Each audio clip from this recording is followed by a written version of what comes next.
What's up, ladies and gentlemen? Welcome back to another episode of At Home with Mark. It is episode 27 of season 2. And today I'm joined by a wonderful human being who makes splendiferous pedals for us to step on. We have Henrik Nordvang. Thanks for making the time, man. Thank you so much. Thanks for having me. It's I've been looking forward to this. Yeah, man, me too. So I only have one of your pedals, and we'll get into that later. But in the beginning here, my whole mantra with this show is to get to know my guests and to have my subscribers get to know the people that build these beautiful things and make this beautiful music that we hear and love. So can you tell me, how did music enter your life? Like, were you very young? Do you have a moment when it happened for you? Yeah, I kind of do. Not regarding the interest for the guitar, but music in general. I remember as a kid, like probably around 5-6 years old, playing in the garden and having a ghetto blaster with a Dire Straits cassette and listening to Walk of Life. Okay. So that song kind of is imprinted in my brain at a very young age. So that kind of sparked the interest for music, I think. Okay. That's a good one. Yeah, it is. And my dad used to listen to lots of Dire Straits, so that kind of was a soundtrack to my childhood. We had the On Every Street cassette in the car, so every time we went for family birthdays, and I slept in the car on the way back, I just remember the cassette rolling with the On Every Street. So I still love that record. I think it's awesome. So Dire Straits is the first musical imprint. Okay. You know what's funny, man, is I never got into Dire Straits to I don't think I own one record. Wow. And that's a super shame because it's not like I don't love Mark Knopfler. Like, he's amazing, and of course I've studied him and stuff. But what's a record? So if I'm gonna right after this broadcast, which record would you say you should go get this?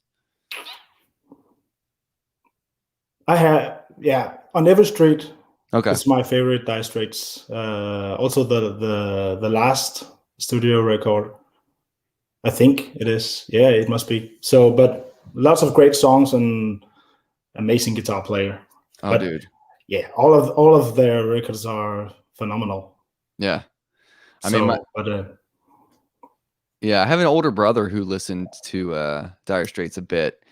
So I heard it coming from his room, he'd be playing FIFA on his PlayStation and I would hear stuff, but I never really, it's weird because my brother was the kind of my musical conduit. I should give him more credit where credit is due, because he definitely exposed me to a lot of stuff very young that my other friends weren't exposed to, Yeah. Just being an older, he's 4 years older than me. So when he was in high school, I was in elementary and middle school. So I was listening to the Grateful Dead when I was in middle school, so it's weird because of that. It's when you get exposed to music via your relatives and stuff, you take it for granted in a way, Yeah. I have some cousins, and they are also probably 4 or 5 years older than me, and I'm from 1983. So when I started listening to music, it was CDs, and you bought a CD and then you played that CD constantly for I don't know how many months before you bought a new CD. Mm-hmm. So you really got to know the album, and I always bought CDs that they listened to. So my first CD was the band Crash Test Dummies. Oh yeah. Yeah. Their album from probably, I don't know, 1993 or something. Oh, easily. I don't really. God Shuffled His Feet, I think the album was called. But that was my first record, and I probably the album I've listened the most to in my entire life, because I just played it on and on. Yeah. So, my cousins had a heavy influence on my music taste. So okay. And that led to Red Hot Chili Peppers and Rage Against the Machine and Aerosmith and stuff like that. So and I borrowed their CDs and brought them home and played them on my stereo. So yeah. Those moments when you're young and like actually listening to music, because I was born in '79, so I'm not too far ahead of you, but like the grunge scene was my thing when I was young. So like, and you were close enough to that you probably were into, you know, those Seattle grunge bands as well. Is that true? A little. I did listen to some Nirvana when I was in like the end of my primary school years, so probably around 98 or something. I didn't get into it while they were actually like in the grunge era. So only later on with the grunge music. Yeah. It's fun though, because if you think back to those times when we had CDs, like, I mean, we all had like the CD booklets. So when we drove in our cars, like you could pull your CD out and put it in the CD player and everything. But like, I remember as a kid, man, like actually sitting and listening to music, like just like people did with records and vinyl, you know, like sit exactly and listen to the whole album kind of thing. And that doesn't happen these days, unfortunately, but hopefully it will return again. Maybe we'll see. I think there's something to be said for like artists releasing smaller records more often, you know, like if you're releasing like a smaller 6 to 8 song EP, but you put a new thing out every year because you just are pumping out music kind of thing. There's something to be said for that, but I do miss the days of like an album with almost like an arc, like a story, you know, it's like listening to Dark Side of the Moon, you know, kind of thing, that kind of thing. From start to end. Yeah. So then how did guitar enter? So if you're listening to all this music, like what led you to the guitar? Yeah, actually my first instrument wasn't the guitar. At a very young age, my parents signed me up for this music school, like elementary music, where you like clapping your hands and very, very, very kid stuff. And then they gave me the choice to choose between playing the soprano recorder, like the flute, or attending dance lessons. And dance lesson, it wasn't like salsa or anything. It was like this traditional Danish folk dance, not cool like square dance or anything, but like the people wearing these costumes look like elves with the pointy hats and stuff like that. So I chose the soprano recorder. Okay. I was waiting for you to say, and I rocked that outfit hard. But then at some point, I must have picked up the guitar, or I remember attending in the same music school, this band class, and I somehow began to play guitar, and it was, you know, single notes at the beginning. I remember playing Hard Day's Night by Beatles. And then I started taking lessons later on and continued almost through high school. But then I kind of lost interest and wanted to ride the skateboard instead and be cool.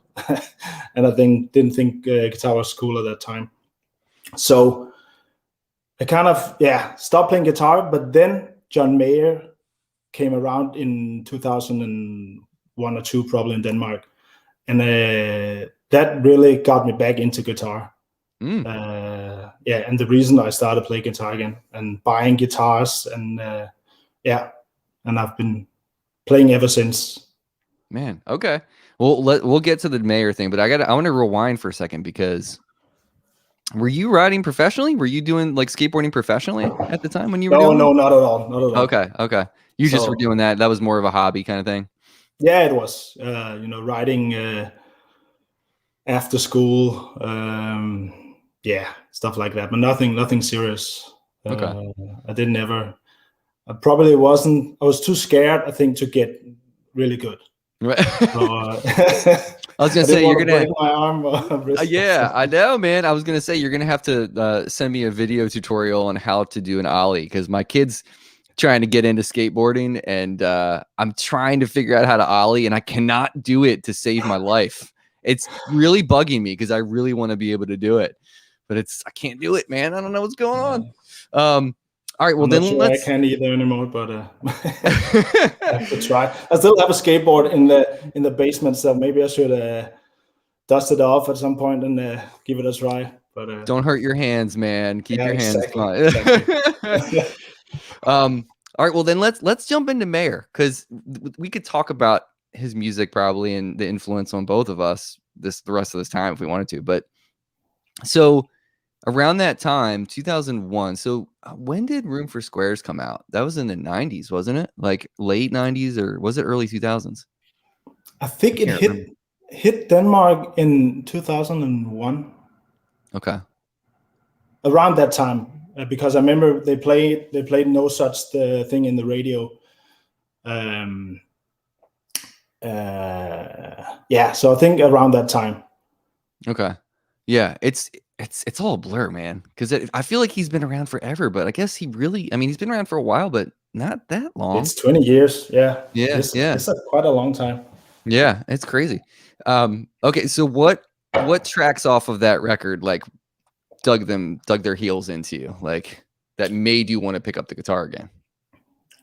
Well, it was definitely No Such Thing, because that was like the radio hit, and I remember going to, the tabs site on the internet at that time, downloading the tabs and trying to play it on my acoustic guitar. So definitely No Such Thing, and of course White Georgia and My Stupid Mouth. That was kind of like the three songs I started trying to learn at that time. Yeah, I feel like Neon is such a sleeper on that record when it first came out. Now it's more popular, but like at the time, that track, I think it stood out like a sore thumb. Yeah. But I like it way more in the acoustic version than in the band version on the record. Oh, really? Okay. So, yeah. For any specific reason, just because it grooves the way it grooves? Yeah, I think it is. Like after watching the Live in Los Angeles, Where the Light Is record, where he plays Neon, like with the cool intro and stuff, it's like it really blew my mind when I watched that. Yeah, it's weird because so at the time you were playing a lot of acoustic then, I guess, instead of playing electric.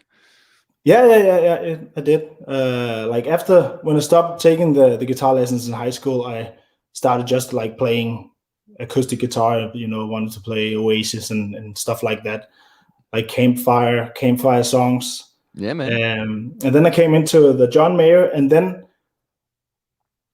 I decided I wanted like a nice acoustic guitar. So I went to New York for a month back in 2004. And I went there specifically to buy a Martin guitar. So, and I stayed a month in New York and bought a Martin D35. And it was inspired by John Mayer. I wanted like a nice acoustic Martin guitar. So, and then after that, I began to play a bit more electric guitar. I still had my first electric guitar, and I still have it this day, but like a Mexican Stratocaster from '98. But then in 2007, I bought this John Mayer Signature. Yeah, Disciples make a limited edition.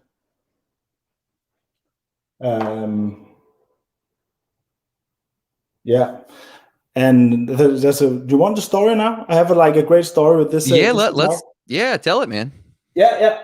So I bought it in 2007, and in 2010, John Mayer was playing. We were going to play 2 concerts in Copenhagen, one on a Sunday and one on a Monday. And Saturday evening, I said to myself, I need to have his autograph. I need to meet him. So I kind of began to investigate like at which hotel he was going to stay on, because I didn't know. And then I found out where he had stayed previously when he was in Copenhagen, and I called the hotel and asked them if he was going to stay there. And they were like, nah, can't tell you, but you should come. You should come. Just hang out. So I thought, well, okay, then I'll come. So when the Sunday morning at probably 10 o'clock, and I stayed there all day, like 10 to probably 6 in the evening. And I just walked around and sat in a cafe and stuff, and I didn't see anyone. Then while sitting in the cafe, I saw Dave Ryan Harris walking by because they were going to the gym, and they had to go through the cafe to go to the gym from the hotel. And then some of the other band members came, and then John came. And I was like, hey, John. And he just passed me by. I was like, damn. And then I was like, when he comes back, you have to stop him. Yeah. So I waited, and then he came by, and I blocked him. I said, hi, John, I'm a huge fan. Will you please sign my guitar? And then he said, no pictures. I'm super sweaty. But then he signed my guitar, and went and played the concert. And that concert he played on Sunday was an extra concert, because the main concert was Monday, but then they arranged an extra concert Sunday, and then he ended up canceling the concert on Monday. I had tickets for both days, but then he canceled that concert and canceled the rest of his 2010 tour in Europe. Oh man, was that when he was having vocal issues? Nah, I'm not sure. I think that was later on, but he canceled like, I don't know, 3 shows in Europe or something. So, but I managed to get the autograph. That's awesome, dude. Yeah, and that was in 2010. Then in 2015, for some reason, I decided to sell a guitar because I wanted a Turok amplifier. So I sold the guitar I swapped the guitar and put down some money and bought a Turok Crystal amplifier. And kind of regretted it later on, and regretted it even more. And then, like, actually not more than 2 months ago, this guitar popped up for sale at our, like, the Danish Craigslist. And I just like immediately called the guy and said, hey, I used to own this guitar. Can I buy it? And he said, sure. And then I got it back. Oh, so, man. That's crazy. 6 years apart and now together again. So like super recent you got it back. Yeah. Man, that's crazy. That's so fun. So, yeah, it's a crazy story. And it was like he lived like 1 kilometer away from my workshop. So that's like, 5 minutes on a bike. Yeah. And he bought the guitar from the store where who I sold it to. And so he was the only owner that's after crazy. me. So yeah, it's amazing. So I'm so happy to have it back.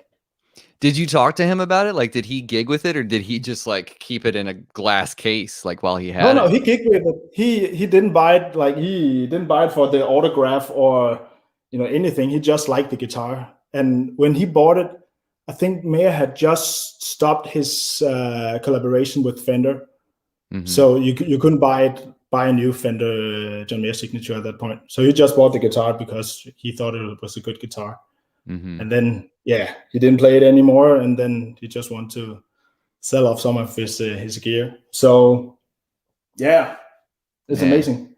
Is it a custom shop, or is it just like the John Mayer signature at the time? It is just the regular John Mayer signature, but the limited Cypress mica finish, like the green olive kind of thing. I like it. With the amazing in-case gig bag that John still uses for his or did use for his black one. So yeah. Nice. So it's amazing. Did you end up buying a Silver Sky when those came out? No, I did not. I did one of the reasons I sold it was also because I had the John Cruise limited edition black one. One of the 83. So I thought, well, you have the Mayer guitar, you can sell the John Mayer this one. But I sold that guitar, but never bought a Silver Sky. Okay. But it's great guitars. Yeah. I played one. The only thing I didn't like about it is I felt like the frets were really tiny.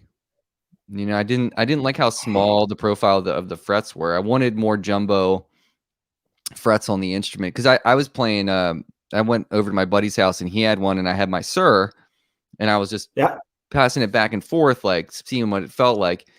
And it felt like it just felt tiny for some reason under my hands. Like I didn't feel comfortable, I guess. And maybe if I would have like bought one and put like, jumbo frets on it, it would be totally different and feel like my Strat or whatever. But it just didn't feel like home. You know what I mean? Yeah. But they sound killer. Like I thought the pickup sounded great. So they do. They are great guitars. I did work part-time at a music store, and we had like 3 in stock at all times in different colors, and they sound good, they play good. Like the consistency of them are pretty high. But maybe the frets are kind of tiny, like vintage inspired. To some point. Which is weird because I bought I sold 2 Sirs and I bought this custom shop Strat. Yeah, I saw that. Congratulations. And, yeah, man, it's killer. But these frets don't feel small. They don't feel tiny, but it's based on a 61. So I don't know. Or maybe I'm just like, maybe I see the Fender headstock and I'm like, yay, it feels normal. Like, you know what I mean? But my buddy Terry just put this in here about the guitar. I feel like the bulk of the people that are on this channel are all Mayer fans, so we can all nerd out together. Yeah, probably.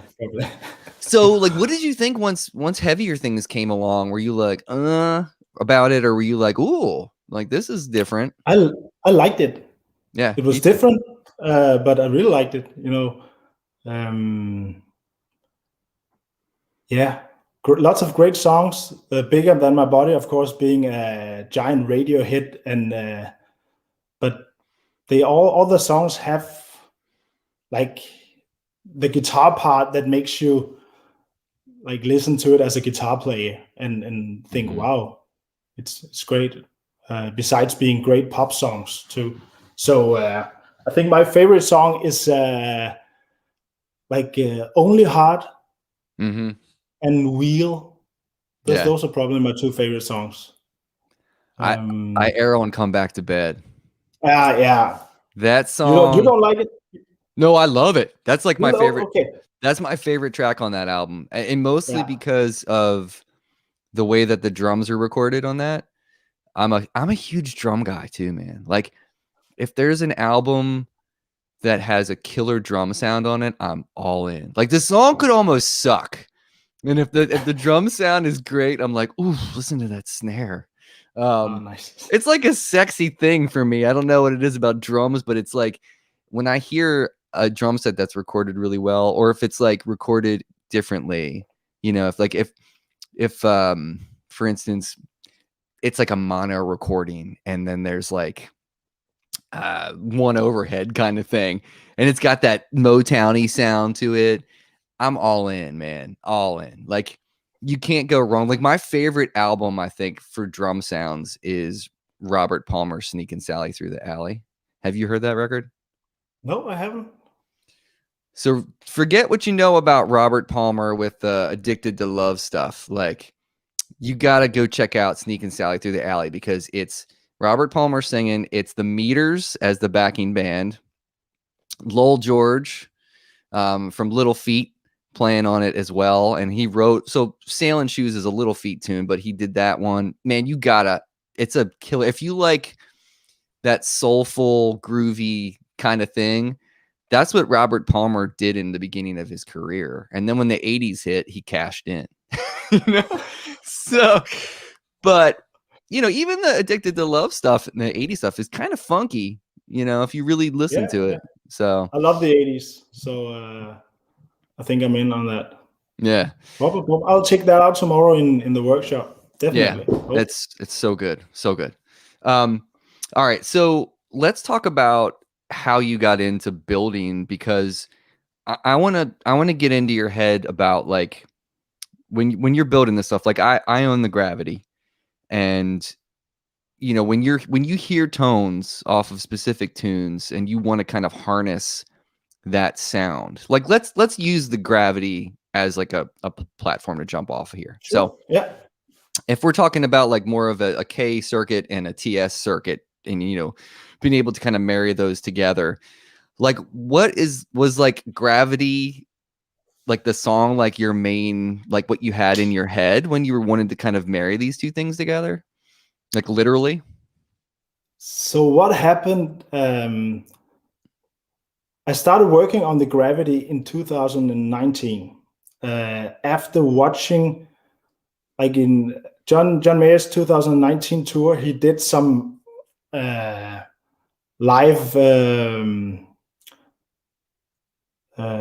live posts on Instagram or Facebook or something, and then they I think they played in Sydney, and they were filming from behind the scenes.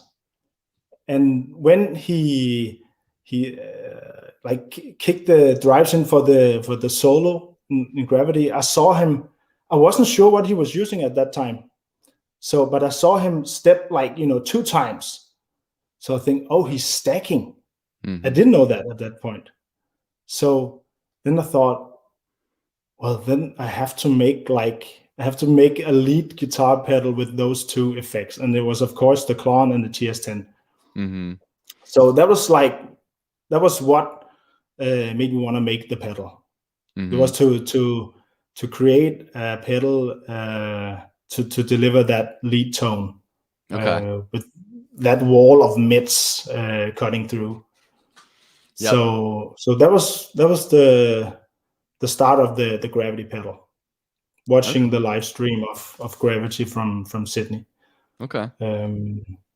What was the first circuit you built though? Like that you were really proud of, that you were like, oh, I got something here.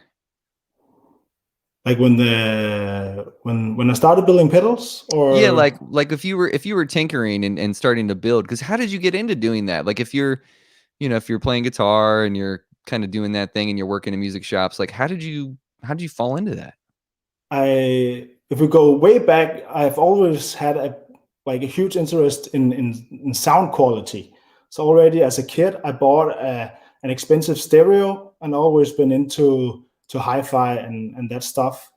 When I went to high school, I started working as I bought a mobile discotheque, and played high schools and weddings and stuff like that. And I got into like the sound quality was kind of what was driving me. So I bought like a big PA system, and then after high school, I took like 6 months on this thing we have in Denmark called like a folk high school,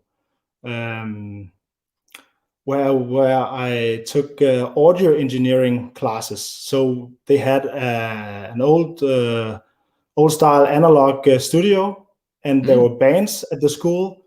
So and we recorded the different bands in the studio. So I've always had an interest in sound quality, and listening to music. And then I took two semesters as an electrical engineer after the folk high school, but stopped because it was too theoretically for me. I'm more practical oriented. In Denmark, we have free education, so we don't pay to go to universities or anything. So it was not a big deal to stop. And I also got a job at a Danish hi-fi retail chain. So I started selling hi-fi systems, speakers, stereos, surround systems, TVs, and did that for like 9 years. So all the way from 2004 and till 2000, and I think I stopped in 2011, and then I went back to school for electrical, not engineering, but like a technical school, more practical oriented. And that was the time I started like trying to build guitar pedals and get into that, because at that point I was way into pedals and all the Mayer pedals. I bought like a Keeley Katana Blues Driver, Keeley modded Tube Scream and stuff like that. And I took the Katana apart and reverse engineered a circuit and built a clone of the Keeley Katana. So that was like the first pedal I built.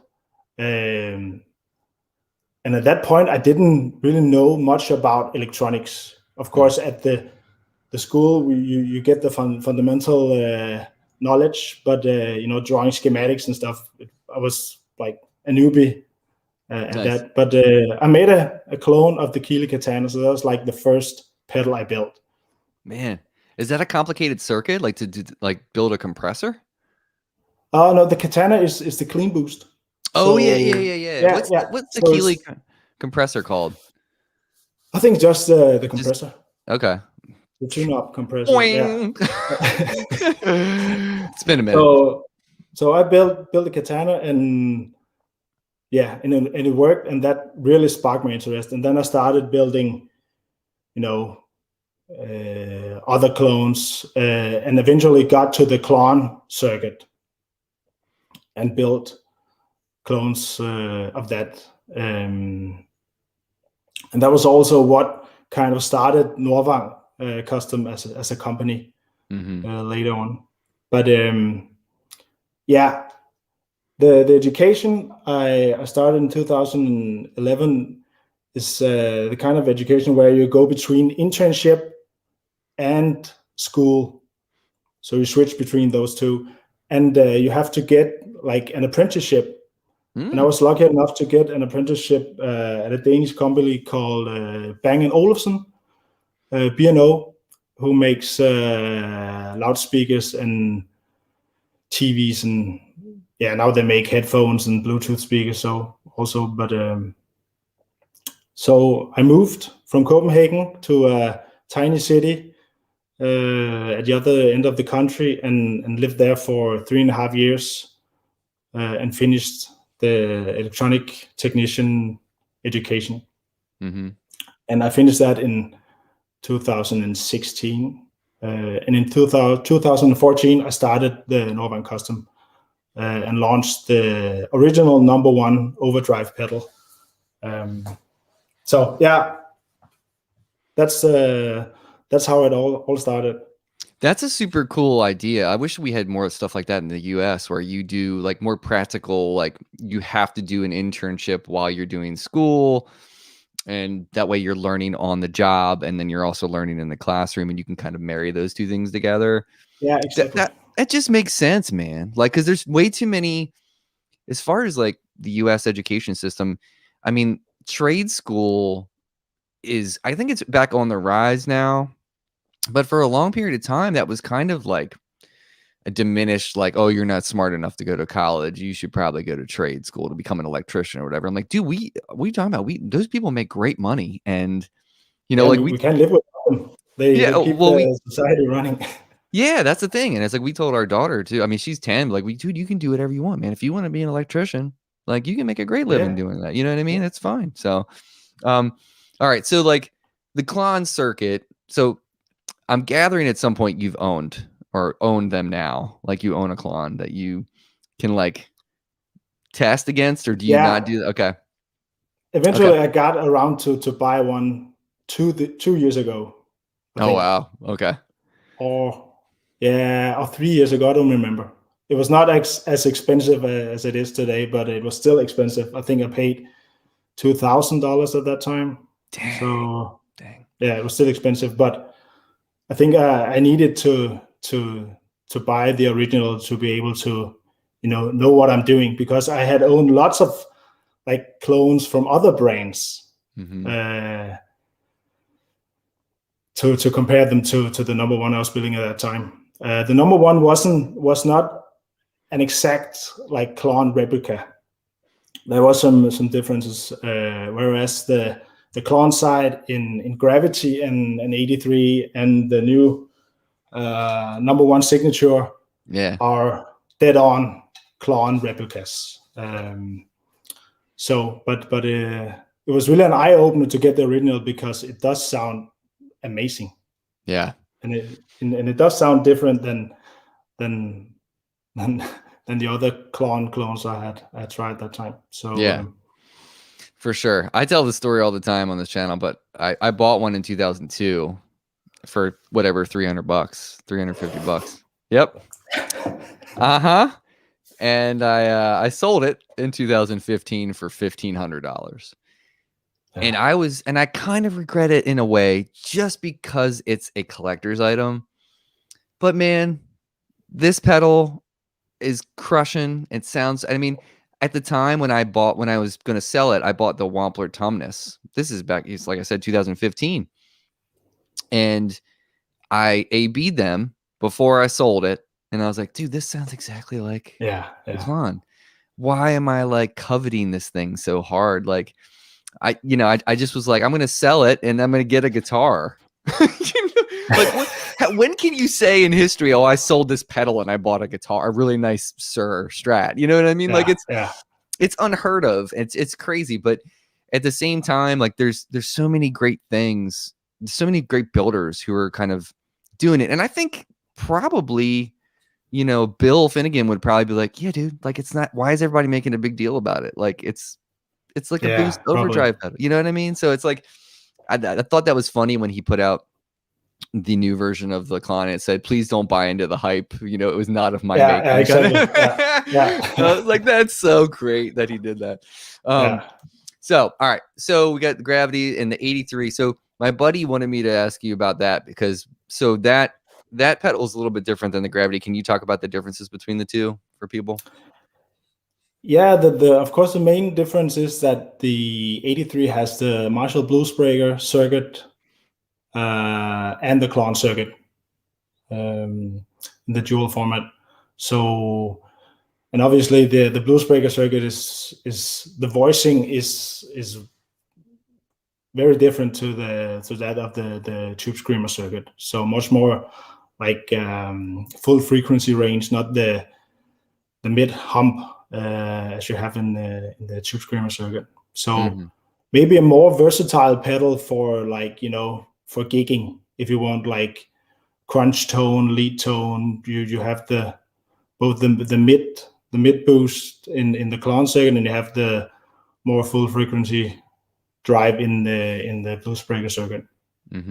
So what we did with the Bluesbreaker circuit is that it's running on plus minus 9 volts. So you have like 18 volt of headroom in the Bluesbreaker circuit. So it does sound and react a bit different than the regular Bluesbreaker circuit, given that it has more headroom. And when you stack, the clone has tons of output. So you don't like it doesn't get that as much compressed as if you stack the clone into the original Bluesbreaker. So that's like the main difference. But we stuck to the original circuit of the first black box Bluesbreaker. It's a great sounding all around overdrive pedal. Yeah, the Bluesbreaker circuit has been one of my faves in the past few years. I never really played through one until I got Jesse Davies Duelist. And I was like, holy crap, this thing is like a whole different overdrive. It's very different than like a TS circuit.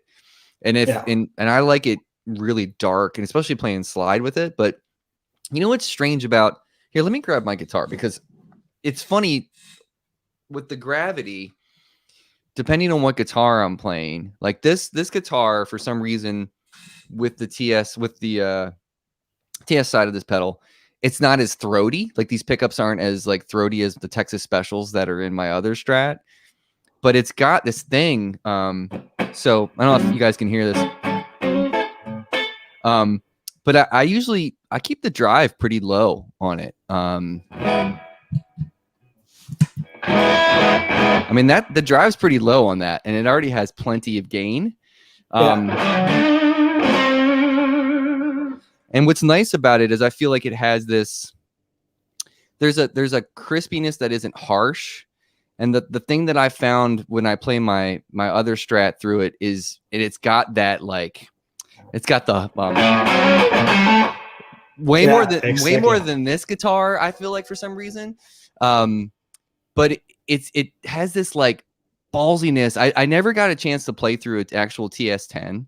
I've never had the chance to do that. But I would say that I played through a bunch of clones, and this is my favorite that I've ever played through. And because it has like this body to it, and it has this bite. And if you want it to get like super gnarly, by turning up the drive, it'll go there for you. And I love the fact that you put in this switch for the lows. Yeah. Because what was the idea behind that? Did you feel like the original circuit just didn't have enough body to it? I just wanted to give, people the guitarists the option to add more low end, and also via the internal toggle switches to add more top end, so you can expand the frequency range from this like really mid humped sound to a more wide range overdrive. So also depending on which amps you're playing through, if you want like the low end punch, then you can add that. So to give more versatility compared to the regular Tube Screamer circuit. Is the original TS10 like pretty brittle? Like, is it? I've never, like I said, I've never played through one. I have 3 of the TS10, which I've bought over the time, and it does like it does sound like the TS10 side of the Gravity. So they are.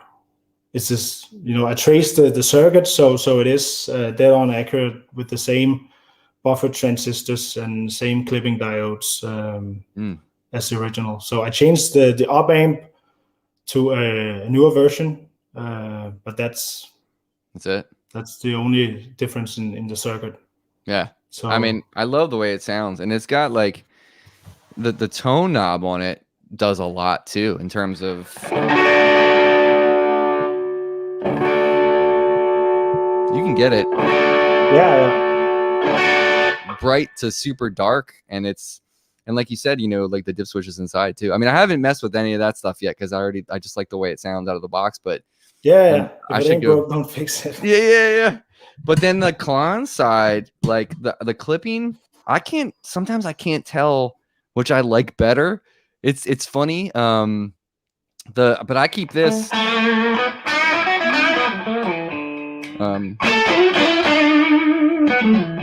That's the gain all the way down too. So there's still a little bit of push there. But I also have the amp breaking up a tiny bit. Yeah. That'll do it. The Klon circuit is amazing for clean boost. Yeah. So lots of guitarists use it with the gain dial all the way down. I think Chris Buck does that, doesn't he? Mm-hmm. I think he uses the Klon circuit with the gain dial all the way down. Yeah. So, but regarding the clipping switch, it's not audible until you're at maybe 10 or 11 on the gain, and then as you increase the gain, it becomes more and more clear what the difference is between the germanium and the Schottky diodes. Yeah. So I mean, especially at like if you had it at 3 o'clock, then there's way more punch in the down position with the Schottky diodes. And that's the down position, right, for clipping? Yeah, it is. Okay, yeah. let me do that really quick. So here's the gain all the way down first, and then let me put it at 3 o'clock for gain.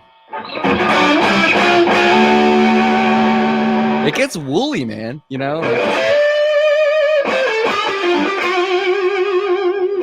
It'll get gnarly, man. Yeah. So my buddy John was asking, which circuit order do you like it going into? Like, how do you usually set it up? When I test every pedal that I ship before shipping, of course, and I sit, and play, and I change the order, and I like both of them. I think like going like from the Klon into the TS really adds some like compression and overtones that are like so John Mayer ish. Yeah, so that's probably my favorite. But the other way from the TS into the Klon is more open. So I like them both. Yeah.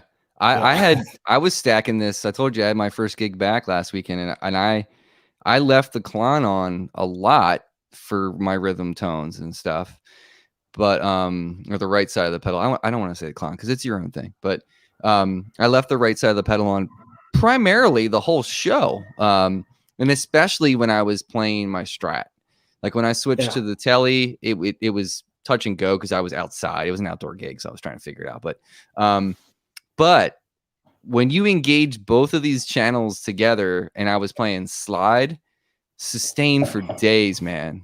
Yeah. Like, and the cool thing about slide guitar, I think, is the overtone stuff that accidentally happens when you've got flesh on string. You know what I mean? There's some magic that happens accidentally sometimes when you're plucking a note, and maybe you get a weird harmonic, and then you slide that harmonic. But this thing was like, so did you go from the Klon into the TS, or which way did you use it? I had it going A and B. Okay. So, because I haven't touched that, and then from my gig, I just took it off my board tonight, and it's same way it was on the gig. So, but yeah, man, it was, it's fun to play. And I told you, so many nerds came up to me afterwards, and I use that affectionately. I use that word affectionately. Came up to me asking me what I was using, and even nice. Stacking fuzz. I stacked fuzz into the left side of the gravity and got some big old spitty woolly sounds, that were, and it's still cut too. It's not like it's muddy and indiscernible note wise. Everything sounded like totally audible, every note, you know what I mean? So I told you, man. And Henrik has probably the best packaging out of any pedal company I've ever bought something from. Dude, I told you, I hit you up after. I was like, oh my God. Yeah, look at that, dude. Yeah. We are very proud of this. And actually, it's not a coincidence, of course, but the factory that makes these boxes are literally 10 meters away from my shop. So we are in the same building. Nice. So my shop is at this, I think it's an old factory, but now it's there's some office space, and there's carpentry, and a Michelin restaurant, and lots of rehearsing rooms for bands. Oh, that's cool. So yeah, and there's also a factory that makes these boxes, and the factory is, I think, probably 50 or maybe even 100 years old, like very old factory with old machinery and stuff. And the ladies who work there have been working there for like 40 years, and they make amazing boxes. So we are very proud and happy for our packaging. Yeah, no, it's super cool, man. I was like, holy crap, this is like the nerd that gets the Lord of the Rings trilogy in this fancy like DVD case or Blu-ray case. That's how I felt when I opened it. I was like, oh my God, I don't even want to open this yet. I just want to stare at the box. Is there any, before we go into doing the lightning round and stuff, are there any pedals that besides your company that you're super hyped on? They're like, oh, I love this, I bought this, and as far as what you use for your what's your rig? What are you playing through these days? I don't have an actual rig. Well, I know you just got a new amp. Yeah, I just got a brand new Turok amp. So of course I have the Turok Studio Signature, which I'm blown away by. Fantastic amp, definitely. So, but I don't gig, so I only play in my shop. So I don't even have a pedal board. Other than when we go to like exhibitions. Hopefully when it all opens again, we'll go to some exhibitions, maybe also in the US. I hope to go there at some point.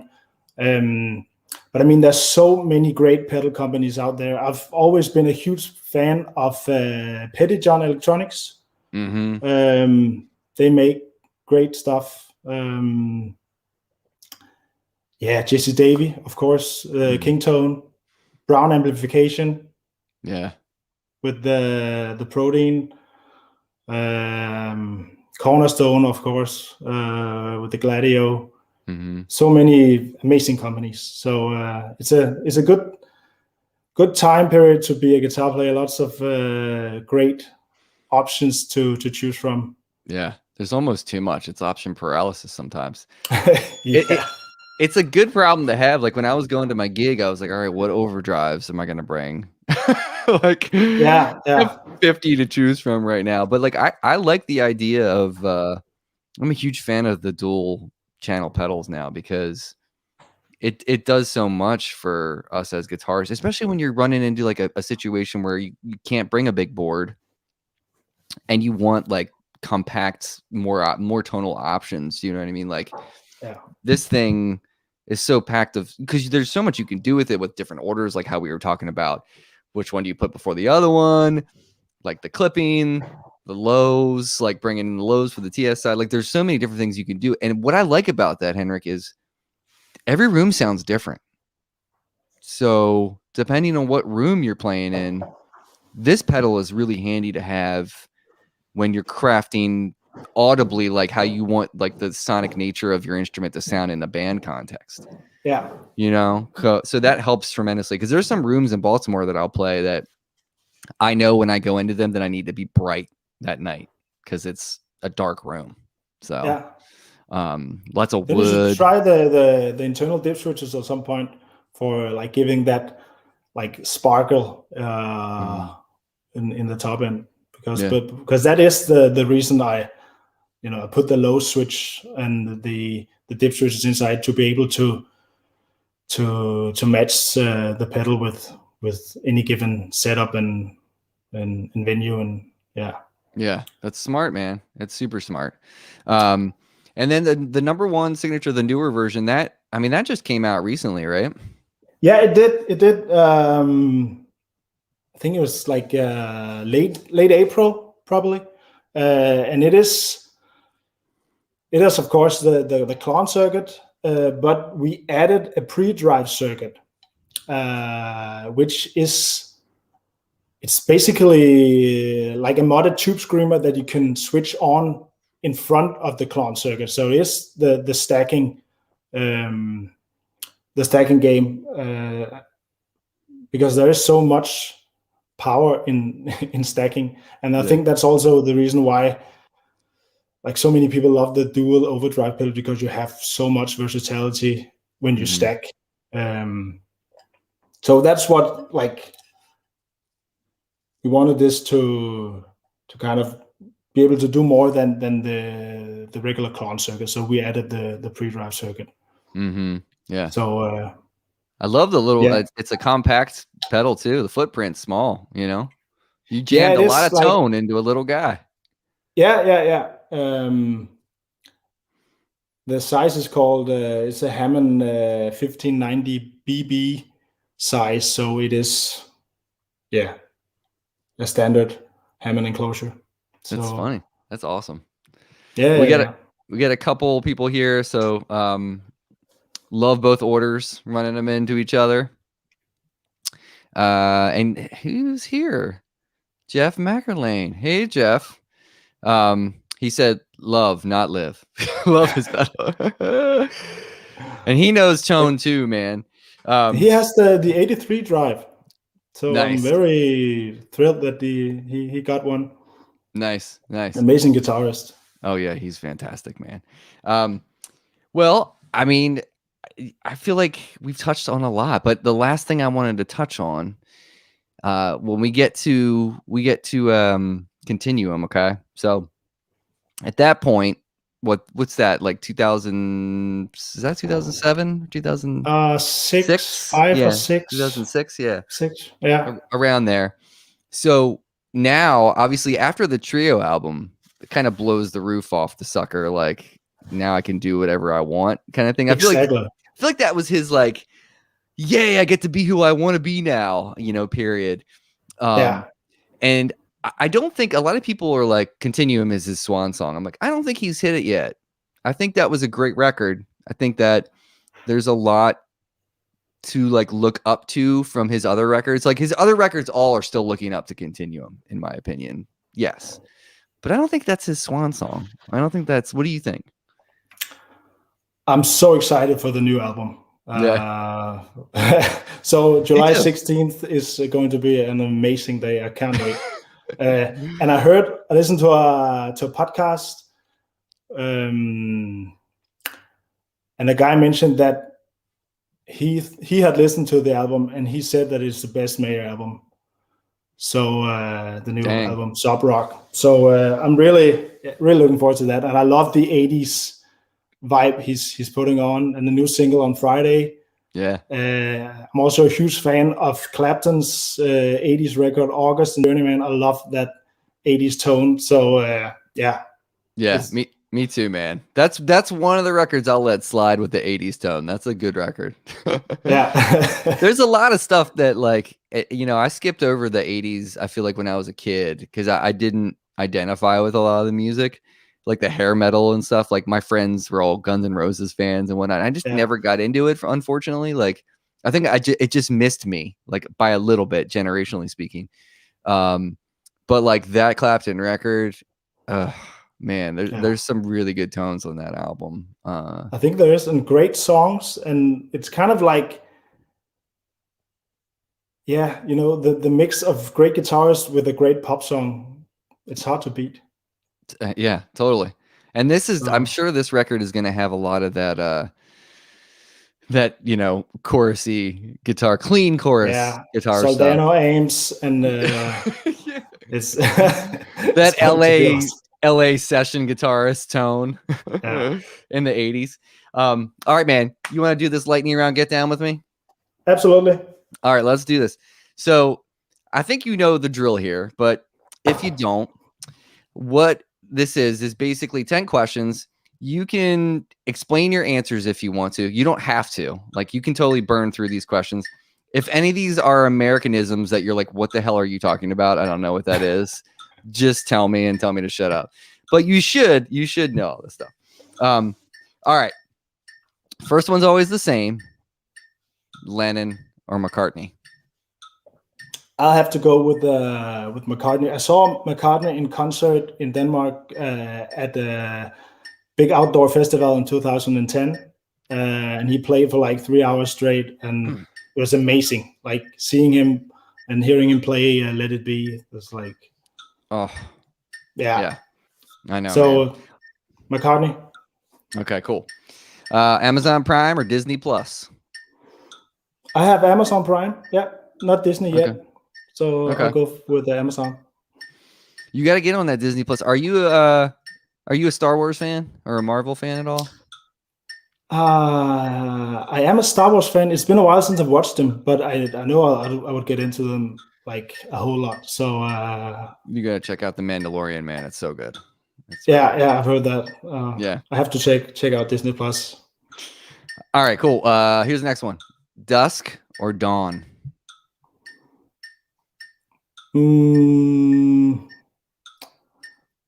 Dawn. Okay. Dance off or rap battle? Dance off. You can put on your little pokey elf hat, man. Coffee or tea? Coffee, definitely. I'm a huge coffee guy. I'm sitting here drinking coffee, and it's like 1 a.m. So yeah, it's hella late. Yeah. Everybody give a round of applause to this man for staying up late. Heavier things or room for squares? Room for squares. Okay. Time travel or teleportation? Time travel. Okay. Strat or Silver Sky? Strat. Okay. Clip-on tuner or floor tuner? Oh, I have both. I only use the clip-on tuner, so I know it doesn't look cool, but clip-on tuner. It's super practical, man. That's the thing. Yeah. Like, why use a floor tuner when you can put another pedal in its place? If I had a pedal board, I would probably have a floor tuner, but I don't have a pedal board, so I just grab the clip-on tuner. All right, cool. All right, and the last one, Henrik. Sometimes this is the hardest one. Sometimes it's the easiest one. If you could take one album, it does not have to be your favorite album of all time. If you have a bunch of records that pop in your head right now, that's fine. But if you could take one of those records and erase it from your memory, like you've never heard it before, like just so you could go back and listen to it again and experience it for the first time, what album would you do that with? I think it would be Stevie Ray Vaughan, Texas Flood. Oh, okay. Yeah, okay. Tell me why, because we didn't talk about Stevie at all. No, because of course, when I took the guitar lessons, I had this book with all these, sheets of music, and there were some Stevie Ray Vaughan songs and Jimi Hendrix songs, and I got into Stevie Ray and Jimi Hendrix at that time. But I started out buying like this greatest hits album with Stevie Ray Vaughan, so that I would like to get a fresh start. I love Stevie Ray Vaughan, but I would like to be able to sit down with a great stereo. I love great stereo systems and just like listen to that album for the first time again. Nice. So that'll probably be my choice. That's a good one, man. That's a good one. Do you spin vinyl? Or are you like, no, I'd rather hear like super hi-fi stuff? I love vinyl. I used to have like today. I don't listen as much to music as I used to do. But when I worked in the hi-fi store, I of course had like a fantastic stereo setup, and I had record player, and so I love vinyl. I think the sound quality on vinyl beats any CD. So go for vinyl. All right, you heard it first here, man. You got to remember tomorrow, though. Write it down. Robert Palmer, Sneakin' Sally Through the Alley. All right, you got to check that out. Put it on while you're building, man. I will. All right, Henrik, dude, thank you so much for making time, man. I know it's super late, and I super appreciate you, and I love your stuff. Thanks so much for having me. Yeah, man. On the show. And I love the stuff that you're doing. Keep doing it. We all appreciate it, and it just makes us all sound that much cooler on stage. So, and in the studio, that's nice. And on YouTube. Thank you so much. Yeah, man. And we are doing. I know, like we get lots of emails and messages about availability and when we will restock. And it's a one-man band. It's only me who's building at this point. I just hired a part-time employee to help populating the printed circuit boards, but it's still, I'm the only one who assembles the pedals and tests the pedals and, put them in the packaging and stuff. So I'm working as hard as I can. Yeah. So, yeah, it's hard to keep up with demand when everybody wants your stuff, man. It's, I can't imagine like how underwater you feel all the time. You're just like, I'm trying. Yeah. Like the little engine that could, man, building guitar pedals. Well, we're so, of course it's amazing. I'm doing it full time now. So it's a dream come true. So thank you to everyone who has bought pedals from us and everyone who wants to buy the pedals. So hopefully we will be able to scale up production very soon to kind of meet the demand more than we're able to now. Yeah, awesome, dude. Well, congratulations on all the success. Like, you definitely deserve it, and many more years ahead of you, man. Absolutely. Ladies and gentlemen, take care of yourself, take care of each other. We will see you next time. Bye.